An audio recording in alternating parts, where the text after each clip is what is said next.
Tinggi hati itu jahat dan milik dunia. Kesabaran ada kebajikan yang harus dikejar oleh manusia Allah. Jadi ini adalah perbandingannya tentang karakter seorang yang baik, seorang yang benar haruslah seseorang yang panjang sabar, dan kita menjauhi yang namanya sombong, keangkuhan, dan tinggi hati, karena itu merusak. Kenapa kesabaran lebih baik daripada tinggi hati? Tinggi hati mengarah kepada perselisihan dan kehancuran. Tinggi hati menyebabkan kemarahan dan bersemayam di dalam hati orang bodoh.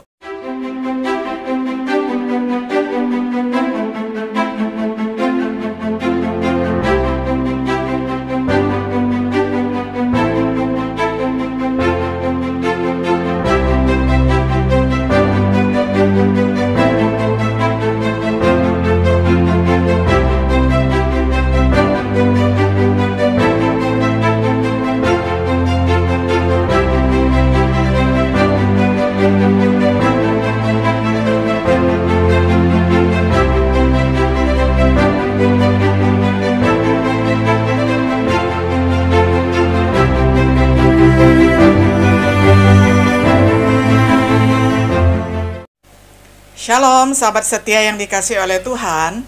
Jumpa kembali di dalam acara Renungan Sahabat Setia.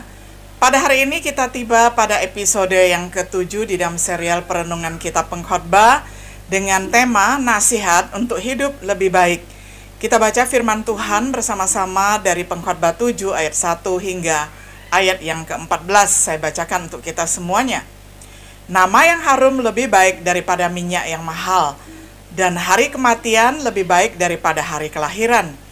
Pergi ke rumah duka lebih baik daripada pergi ke rumah pesta, karena di rumah dukalah kesudahan setiap manusia. Hendaklah orang yang hidup memperhatikan. Bersedih lebih baik daripada tertawa, karena muka muram membuat hati lega. Orang berhikmat senang berada di rumah duka, tetapi orang bodoh senang berada di rumah tempat bersukaria. Mendengar hardikan orang hikmat lebih baik daripada mendengar nyanyian orang bodoh. Karena seperti bunyi duri terbakar di bawah kuali, demikian tertawa orang bodoh. Ini pun sia-sia. Sungguh pemerasan membodohkan orang berhikmat, dan uang suap merusakkan hati. Akhir suatu hal lebih baik daripada awalnya. Panjang sabar lebih baik daripada tinggi hati. Janganlah lekas-lekas marah dalam hati, karena amarah menetap dalam dada orang bodoh.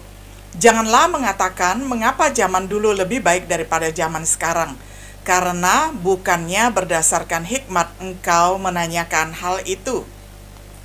Hikmat adalah sama baiknya dengan warisan dan merupakan suatu keuntungan bagi orang-orang yang melihat matahari, karena perlindungan hikmat adalah seperti perlindungan uang.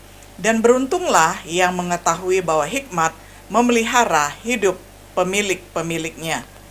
Perhatikanlah pekerjaan Allah, siapakah yang dapat meluruskan apa yang telah dibengkokkannya? Pada hari mujur bergembiralah, tetapi pada hari malang ingatlah bahwa hari malang ini pun dijadikan Allah seperti juga hari mujur, supaya manusia tidak dapat menemukan sesuatu mengenai masa depannya.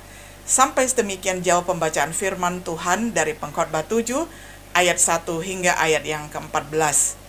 Dalam 6 pasal pertama, pengkhotbah telah berbagi dengan kita pencariannya akan makna hidup, pengamatannya selama pencariannya.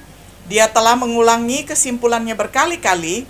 Hidup di bawah matahari adalah kesia-siaan, namun ada hal baik yang dapat dilakukan, asalkan diberkati oleh Tuhan. Dalam menghubungkan pengalaman pencarian dan pengamatannya, dia menasihati untuk menjalani hidup bersama di bawah matahari. Sebagai contoh, ada nilai persahabatan, cara yang tepat untuk mendekat kepada Tuhan di dalam penyembahan. Dalam 6 pasal tersisa, pengkhotbah terus membagikan nasihatnya melalui gaya bahasa campuran amsal dan narasi, menanamkan hikmat yang dirancang untuk memanfaatkan kehidupan di bawah matahari, yaitu sementara kehidupan di bawah matahari adalah kesia-siaan, bagaimana seharusnya kita hidup? Ada kekayaan hikmat yang ditemukan di dalam pasal-pasal ini, terlalu banyak untuk dibahas secara rinci di dalam seri ini. Kita hanya akan menyelidiki nasihat pengkhotbah saat kita membuatnya menjadi buku. Dengan mengingat hal itu, mari kita bahas Pengkhotbah 7 ayat 1 hingga 14, di mana kita menemukan serangkaian perbandingan. Perhatikan seringnya penggunaan kata lebih baik. Sebagai contoh, pengkhotbah ingin kita memahami bahwa perhatian utama kita harus bagaimana hal-hal akan berubah pada akhirnya, daripada bagaimana mereka terlihat di awal. Untuk membantu kita menjaga fokus pada akhir, ingatlah bahwa yang pertama, kehormatan lebih baik daripada kemewahan. Nama yang baik lebih baik daripada kemewahan. Di sini pengkhotbah memuji nilai reputasi yang baik, bahwa salep ataupun minyak yang mahal itu berharga, mewakili kemewahan. Jadi nama baik, reputasi kita di mata Tuhan dan di mata masyarakat itu jauh melebihi mahalnya salep ataupun mahalnya minyak wangi yang begitu berharga. Kenapa ini bisa menjadi begitu? Kita telah melihat bahwa kesia-siaan kekayaan, kita mungkin meninggalkannya untuk seseorang yang bodoh, seseorang yang tidak bekerja untuk itu. Tetapi seorang yang begitu kaya tidak mungkin membawa seluruh kekayaannya ketika dia mati, dan dia meninggalkannya bagi orang lain, dan orang lain yang menikmati. Tentu saja ada orang berhikmat, ada juga orang yang bodoh yang menikmatinya. Nah, kecuali Tuhan memberi kita kemampuan untuk menikmati itu semuanya, itu adalah lain cerita. Tetapi jarang sekali terjadi. Biasanya setiap orang meninggalkan dunia ini pasti meninggalkan sesuatu. Reputasi yang baik ketika menemukan kehormatan di hadapan Tuhan dan manusia, dan keuntungan setelah kematian.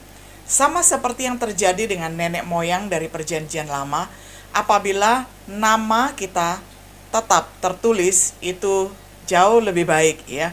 Jadi kalau kita bandingkan dengan kitab-kitab Perjanjian Baru, misalnya di dalam Ibrani 11, bahwa sama seperti yang terjadi dengan nenek moyang kita, ya, artinya mereka datang dan pergi, mereka lahir dan mati ya. Nah, tetapi yang paling beruntung di antara semuanya itu, baik keturunan satu maupun generasi yang satu dengan yang lainnya, itu adalah apabila mendapatkan kepastian bahwa nama kita tertulis di surga. Artinya selama kita hidup di bawah matahari ini, selama kita hidup di dunia ini, kita sudah mendapatkan perkenanan Tuhan, kita sudah mendapatkan sesuatu yang baik, yakni nama kita tercatat di dalam buku kehidupan. Jadi dalam waktu yang kita miliki dalam hidup ini, lebih baik dihabiskan untuk melakukan kebaikan nama untuk diri kita sendiri daripada mengumpulkan kekayaan. Jadi kesimpulan di dalam bagian ini adalah bahwa reputasi jauh lebih berharga daripada kekayaan. Selanjutnya, pengkhotbah berbagi apa yang mungkin merupakan wahyu yang mengejutkan bagi beberapa orang. Yang pertama, yakni hari kematian lebih baik daripada hari kelahiran. Kalau kita tidak memahami ini baik-baik, kita berpikir mana mungkin. Meninggal itu kan menyedihkan, kelahiran itu kan membawa sukacita. Kok kematian lebih baik daripada hari kelahiran? Nah, disinilah kita melihat pengamatan dari Sang Hikmat ataupun pengamatan Salomo di bawah matahari. Dia melihat bahwa kematian justru lebih baik daripada hari kelahiran. Hari kematian seseorang lebih baik daripada di mana mereka waktu lahir. Tentu saja ini mengasumsikan bahwa seseorang telah membuat nama yang baik bagi dirinya sendiri. Jadi selama dia hidup, dia sudah bekerja begitu rupa sehingga dia sudah mempunyai reputasi. Jadi ketika meninggal itu sudah jauh lebih baik daripada ketika waktu lahir kita tidak membawa apa-apa. Nah, apa logikanya? Hari kelahiran seseorang adalah awal dari banyak kesedihan. Seperti yang Ayub amati, dia bahkan mengutuk hari kelahirannya sendiri ketika dia mendapatkan pencobaan, ketika dia merasakan kesusahan yang luar biasa. Demikian juga yang dilakukan oleh Yeremia ketika dia mendapatkan tekanan di dalam pekerjaannya. Dia mengatakan, terkutuklah hari kelahiranku. Nah, kita melihat ada orang-orang di Alkitab, bahkan tokoh-tokoh yang terkenal seperti Ayub dan Yeremia pernah mengutuki hari kelahirannya. Tetapi bagi orang benar, Hari kematian adalah awal kebahagiaan abadi. Mereka masuk ke dalam kedamaian dan istirahat. Makanya ditulis rest in peace ataupun rest in heaven. Beristirahat di surga atau beristirahat di dalam kedamaian. Mereka pergi bersama Tuhan. Mereka tinggal bersama-sama dengan Tuhan. Mereka diberkati untuk beristirahat dari pekerjaan, dari jerih lelah mereka di dunia ini. Berbicara tentang hari kematian, seseorang secara alami mengarah ke bagian berikutnya, yakni masih nasihat pengkhotbah. Kita perhatikan, bagian yang ketiga adalah upacara pemakaman lebih baik daripada pesta, ataupun rumah duka jauh lebih baik daripada rumah pesta. Lebih baik untuk pergi ke rumah duka daripada pergi ke tempat bersukacita di rumah pesta. Semua orang sesungguhnya menyukai pesta, tetapi semua orang juga perlu melatih dirinya menghadiri upacara pemakaman. Mengapa? Pengkhotbah memberitahu kita mengapa. Karena itulah akhir dari semua orang. Jadi kematian itu adalah akhir hidup seseorang di dunia ini, hidup di bawah matahari. Karena kita tidak selamanya hidup di dunia ini, kita semua harus mengalami kematian dan menghadapi apa yang akan terjadi selanjutnya. Dan yang hidup akan membawanya ke dalam hati. Pemakaman mengingatkan kita tentang singkatnya hidup dan kemungkinan adanya kematian. Pemakaman memaksa kita untuk menghadapi kenyataan dan mendorong kita untuk melakukan persiapan untuk masa itu. Kesedihan lebih baik daripada tertawa. Pengkhotbah menjelaskan lebih lanjut mengapa baik untuk menghadiri upacara pemakaman ataupun rumah duka. Tertawa mungkin ada tempatnya, tetapi kesedihan lebih baik karena membuat hati lega. Tertawa memberikan pembebasan sementara daripada beban kehidupan, tetapi kesedihan, terutama saat pemakaman, mendorong kita untuk melakukan perubahan positif. Karena kita melihat riwayat hidup seseorang ketika dimakamkan, kita belajar sesuatu dan kita berkomitmen memperbarui kehidupan kita di sisa-sisa hidup, di sisa-sisa tahun yang masih Tuhan berikan kepada kita. Untuk alasan ini, orang bijak akan sering ditemukan di ruang duka, sedangkan si bodoh lebih suka menghabiskan waktu di pesta. Nah, jadi sekarang mari kita mengamati ya. Adalah baik dan adalah bijak kalau kita menghadiri acara perkabungan daripada acara sukacita. Lebih baik mendengar teguran orang bijak daripada mendengar nyanyian orang bodoh. Pada waktu pemakaman, seseorang mungkin mendengar teguran orang bijak, ada nasihat. Sedangkan di pesta, kita mendengar banyak sekali nyanyian orang bodoh, tertawa yang tidak mempunyai arti, hambar, dan sungguh sangat memuakkan. Tetapi tertawa orang bodoh seperti duri di dalam api dan tinggi hati. Duri membuat banyak suara tetapi tidak mempunyai arti. Tapi mereka cepat sekali terbakar, memberikan sedikit saja panas, dan memang begitulah cara mereka menunjukkan nilainya yang kecil, tidak mempunyai arti apa-apa sebagai orang bodoh. Begitu juga tawa dan nyanyian orang bodoh itu sangat menyakitkan bagi orang yang berhikmat. Kemudian yang keempat, akhir lebih baik daripada awal. Ini mirip dengan apa yang sudah kita lihat bahwa hari kematian seseorang lebih baik daripada hari kelahiran. Tetapi prinsip tersebut dapat diterapkan pada lebih daripada satu sisi kehidupan. Jadi ini bagaimana? Banyak proyek dimulai dengan niat baik tetapi tidak lengkap. Ketika mereka selesai, kita dapat melihat kembali dengan suatu kepuasan karena akhir lebih baik daripada awal. Banyak hal dimulai dengan kesedihan dan kesulitan, baru kemudian diakhiri dengan kegembiraan dan kedamaian. Mengapa pengkhotbah menyisipkan Amsal di ayat 7? Meskipun intinya diambil dengan baik, namun perbandingan selanjutnya menyatakan bahwa yang kelima, panjang sabar lebih baik daripada tinggi hati. Kesabaran dalam roh lebih baik daripada bangga dalam roh. Tinggi hati itu jahat dan milik dunia. Kesabaran ada kebajikan yang harus dikejar oleh manusia Allah. Jadi ini adalah perbandingannya tentang karakter seorang yang baik, seorang yang benar haruslah seseorang yang panjang sabar dan kita menjauhi yang namanya sombong, keangkuhan, dan tinggi hati, karena itu merusak. Kenapa kesabaran lebih baik daripada tinggi hati? Tinggi hati mengarah kepada perselisihan dan kehancuran.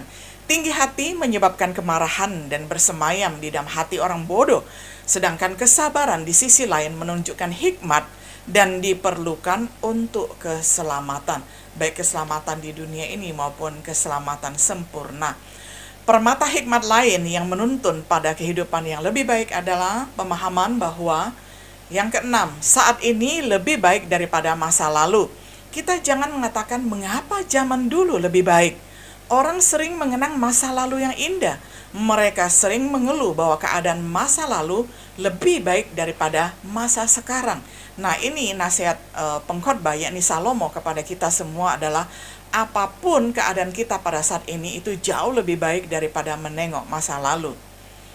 Kenapa orang tidak bijak di dalam memikirkan masa lalu? Ingatan memiliki cara untuk melupakan hal-hal buruk di masa lalu.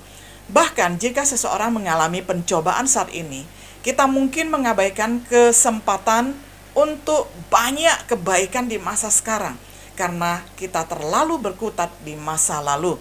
Nah, berbicara tentang hikmat itu sendiri, pengkhotbah memberitahu kita bahwa yang ketujuh, hikmat lebih baik daripada kekayaan. Kekayaan memang memiliki keunggulan. Uang dapat berfungsi sebagai pertahanan di dalam hidup. Kemudian uang dapat menarik ada begitu banyak teman yang mendekat kepada kita. Bagaimana hikmat? Jauh lebih baik daripada kekayaan. Kekayaan tidak menguntungkan seseorang pada hari kemurkaan. Jadi dengan uang, seseorang tidak bisa terhindarkan pada hari bencana ataupun ketika berdiri di hadapan Tuhan di hari penghakiman. Kehadiran kekayaan sering sekali memperburuk keadaan, seperti saat pernikahan, kemudian bercerai, biasanya saling berebut harta, ataupun rekan bisnis berebut siapa yang mendapatkan keuntungan lebih banyak. Nah, kehadiran uang sering sekali menyebabkan relasi menjadi rusak. Hikmat memberi kehidupan bagi mereka yang memilikinya. Hikmat akan memanfaatkan kekayaan seseorang dengan sebaik-baiknya sebagai pertahanan. Hikmat akan membantu seseorang mengatasi badai murka. Akhirnya, pengkhotbah memberikan nasihat berikut untuk menjadikan kehidupan lebih baik. Yang kedelapan, mengundurkan diri lebih baik daripada kemarahan. Ada beberapa hal yang tidak bisa kita ubah. Tuhan memiliki tujuannya yang tidak dapat kita ubah. Tujuan Tuhan memungkinkan adanya hari-hari kemakmuran dan adanya juga hari-hari kesulitan. Kita perlu mengatasi ini dengan cara terbaik, yakni menikmati hari-hari kemakmuran. Di hari-hari sulit, pertimbangkan pelajaran apa yang kita pelajari. Tidak ada gunanya marah pada hal-hal yang tidak bisa kita ubah, seperti yang kita lihat hari-hari sebelumnya. Jadi ada waktu untuk menangis, ada waktu untuk tertawa. Jadi kita menggunakan setiap musim kehidupan kita untuk memuliakan Tuhan. Apa yang pengkhotbah ajarkan kepada kita melalui pasal yang ke-7 ayat 1 hingga 14 ini? Yang pertama, kehormatan lebih baik daripada kemewahan. Hari kematian lebih baik daripada hari ulang tahun. Pemakaman lebih baik pada hari pesta. Akhir lebih baik daripada awal. Kesabaran lebih baik daripada tinggi hati. Saat ini lebih baik daripada masa lalu. Hikmat lebih baik daripada kekayaan. Mengundurkan diri lebih baik daripada kemarahan. Jika salah satu dari ini terdengar asing bagi pemikiran sebagian dari kita, ingatlah bahwa ini adalah berasal dari seseorang, yakni dari Salomo, raja yang penuh hikmat yang tidak ada tandingannya di muka bumi ini. Dia yang telah mengalami segala sesuatu yang ditawarkan oleh kehidupan. Dia yang merasa ada sesuatu yang kurang ketika hidup di bawah matahari. Dia yang menawarkan nasihat dari perspektif hikmat dan wahyu ataupun dari firman Tuhan. Dia yang memberikan nasihat ini agar kita dapat memanfaatkan yang terbaik dari ketika kita hidup di bawah matahari. Apakah kita bersedia menerima nasihatnya dan mendapatkan manfaat darinya? Atau akankah kita belajar dengan cara yang sulit dan seringkali terlambat untuk berbuat banyak tentang itu? Baiklah, yang memiliki telinga untuk mendengar, hendaklah dia mendengar. Dalam pelajaran perenungan berikutnya, kita akan memperhatikan nasihat pengkhotbah tentang keseimbangan kehidupan. Sahabat setia yang dikasihi oleh Tuhan, kita sudah melihat banyak nasihat, setidaknya ada 8 poin yang Salomo berikan kepada kita agar hidup kita menjadi lebih baik. Kiranya setiap hari kita terus rajin membaca firman Tuhan, merenungkannya, dan terlebih berjanji untuk melakukannya. Kiranya Tuhan memberi kita kekuatan selalu. Shalom.